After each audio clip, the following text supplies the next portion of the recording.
Hola, estudiantes. Welcome to your first set of flip notes for Spanish 3. Today we are going to be talking about the present tense in our regular and some of our irregular conjugations. So make sure that you've got your notes out in front of you, and let's get started. Alright, so first we're going to talk about our regular verbs.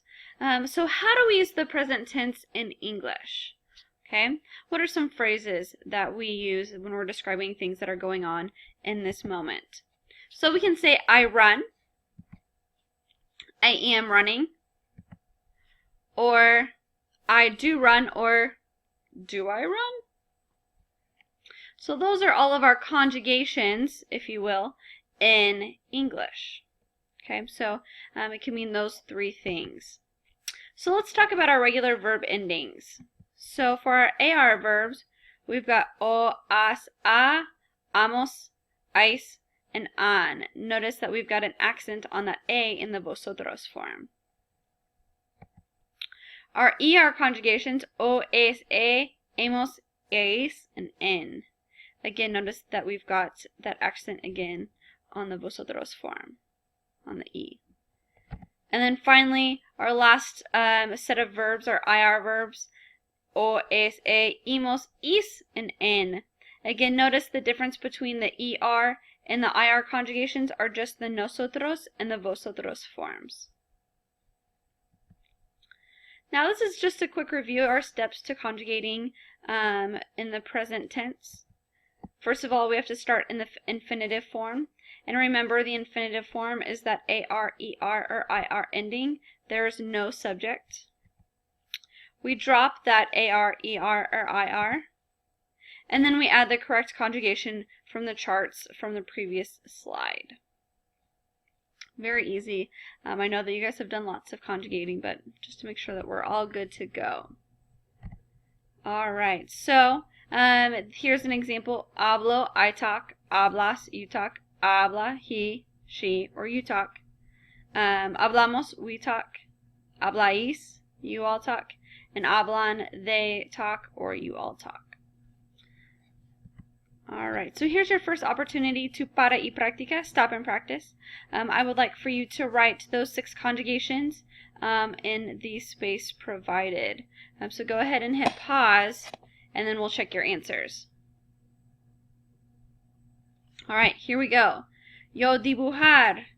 Oh, let's go through all of them. Dibujo. Leen, sorry. Metemos, abres, recibe, and debéis. Those are all of your conjugations. I want you to be prepared to tell me what those 6 conjugations mean in English when you come to class. Alright, so that's just a brief review of our regular conjugations. So now let's talk about those irregular verbs. First of all, we're going to talk with our verb ser, which means to be. Soy, eres, es, somos, sois, and son. Notice that ser is irregular with no accents. The preposition most often used with ser is the word de, which means from or of. Our next verb is estar, which means to be as well. Estoy, estás, está, estamos, estáis, and están. Again, notice that estar, on the other hand, has accents on 4 of the 6 conjugations. Going to be very important that you use those accents. And then the preposition often used with estar is en, which means in, on, or at. And then the last irregular verb we're going to work with today is our verb ir, which means to go. So voy, vas, va, vamos, vais, and van. Again, notice no accents with that verb. And then our preposition is a, and that means to when we're indicating to a location. Alright, so then your next opportunity for completely irregular practice. I am from Costa Rica.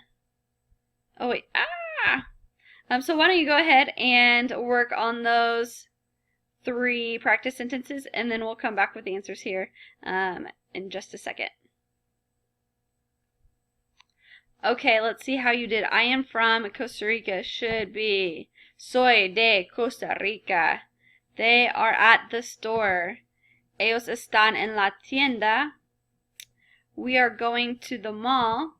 Es vamos al centro comercial. Very good. That's all you have for your notes over our completely irregular verbs and our stem changers. Again, hopefully this was just a quick review for you, and then we can get to stem changers next. So thank you guys.